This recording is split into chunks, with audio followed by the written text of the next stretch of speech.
Hello, and welcome to Love at First Swipe, where I discuss finding love in the modern day world with online dating apps. This is your host, Julia Burke.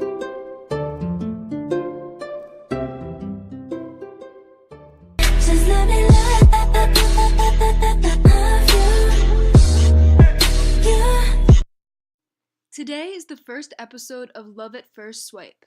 I'm going to be talking about the online dating app that is most popular amongst college students. Tinder.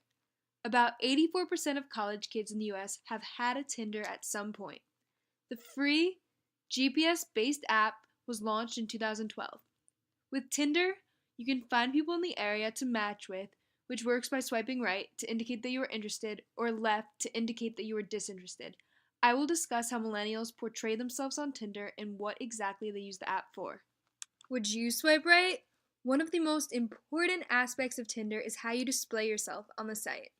In your Tinder profile, you can include up to 6 photos with a bio and can even link your Instagram to the page.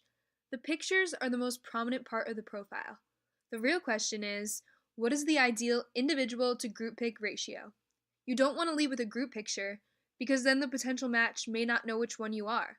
You also may not want too many individual pics because you want to make it seem like you at least have somewhat of a social life. Our guest today is Monmouth University student Morgan DeWinne, who has had a Tinder. Hello, Morgan. Hi.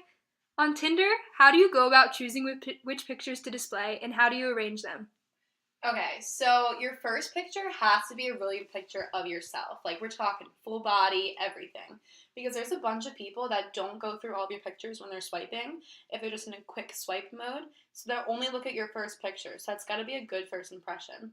And obviously, you have to throw in some group pics. You with your girls, looking good. So it shows you have a social life and you have friends. You're not just obsessed with taking pictures of yourself. And then maybe, like, you doing something to show you're interesting and not boring. And definitely like a selfie to show them that you have good selfie skills. The bio is also an important aspect of your Tinder. There are so many different ways you can write your bio. You can make it funny, serious, very detailed, or you can just simply put your college and year you graduate. Here is Morgan again with her input on Tinder bios. Bios really make a difference because that's how people might talk to you at first too.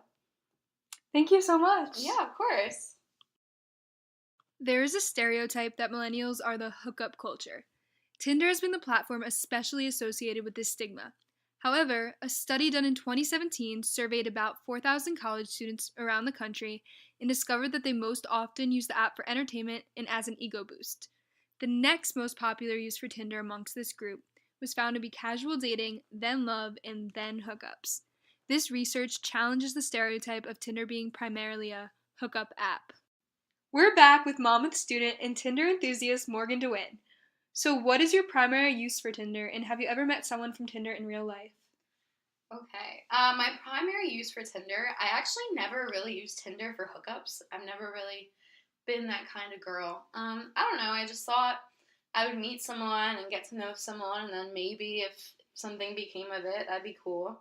But yes, I have met up with some people from Tinder, different dates here and there. Some were really awkward, others lasted a little bit. Thank you so much again for being on the show. I really appreciated it. Thank you for having me. It was so fun talking about Tinder. Everyone give it up for Morgan DeWinne one last time. So not all millennials are on Tinder looking for a hookup. Some are actually looking for something real or to find themselves, like our friend Morgan. This isn't to say many others aren't using it as a one-time thing, but it just depends on who you ask. There are different reasons college kids are on Tinder. Thank you so much for listening to the first episode of Love at First Swipe.